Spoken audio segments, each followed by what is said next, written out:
Hi, kids. Okay. Um, we are at The Exorcist, 1973. So we went from Splatter and Gallo. We went ahead 5 years to 68, and we talked about Night of the Living Dead.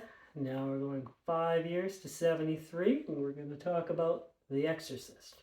So The Exorcist, based on the novel by William Peter Blatty.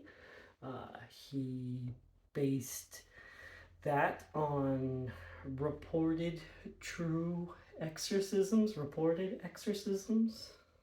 I don't know about true. Um, he adapts the screenplay himself for the movie. Movie, of course, because it's a horror movie. What it's dealing with, nobody wants to make it, and then when the studio signs on to make it, nobody wants to direct it, nobody wants to be in it. They have troubles with that. So eventually, William Friedkin gets signed on to be the director. Apparently, that's who William Peter Blatty wanted all along. They knew each other. And it's a pretty big boon for the studio because William Friedkin is coming off of a Best Picture and Best Director wins for The French Connection.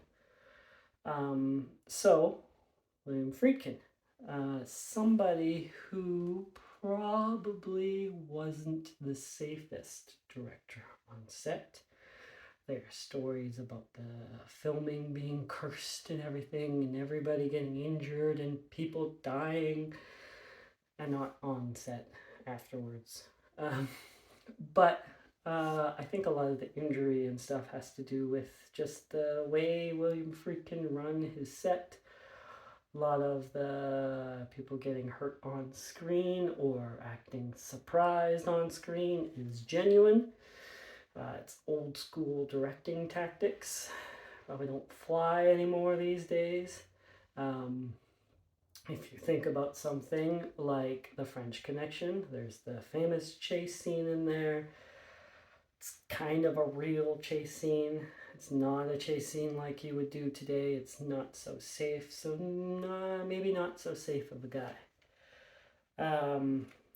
The film went over budget, ended up having a $12 million budget, so still way bigger budget. I think that any movie we've talked about so far went over shooting.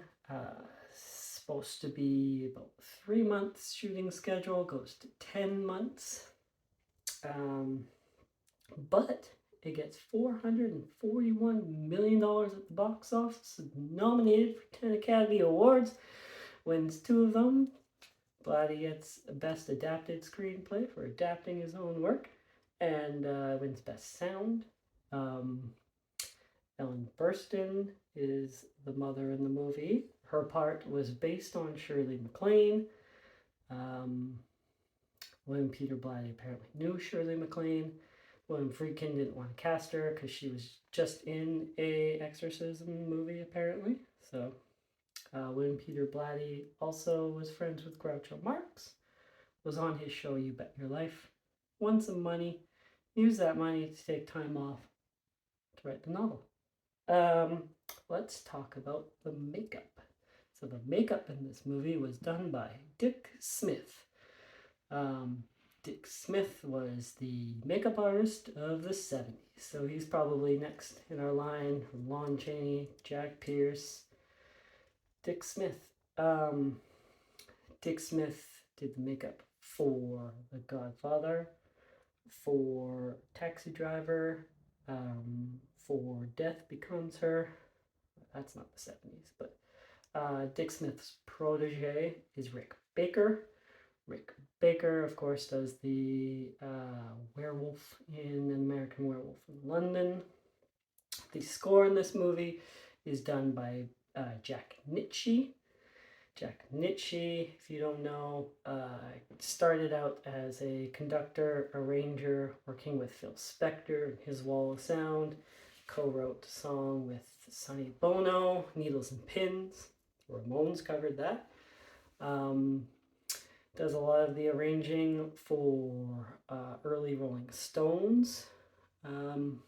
any Stones song basically that had orchestra or anything of that sort, but keyboards. And he worked a lot with Neil Young. I think he produced a couple of Neil Young's albums. So Jack Nicholson. But when you think of The Exorcist, you don't think of Jack Nicholson's work.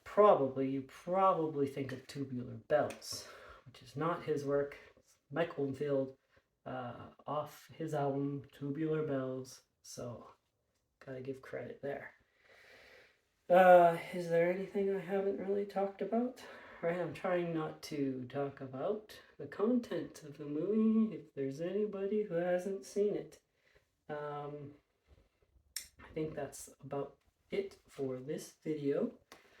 The next video, I'm only going to jump ahead 1 year to October of 1974. I'm going to talk about 2 movies that came out in October of 74, only 10 days apart. They both have to do with final girls. Until then, like and subscribe. I'm a ghost for some reason. Okay, thanks. Bye.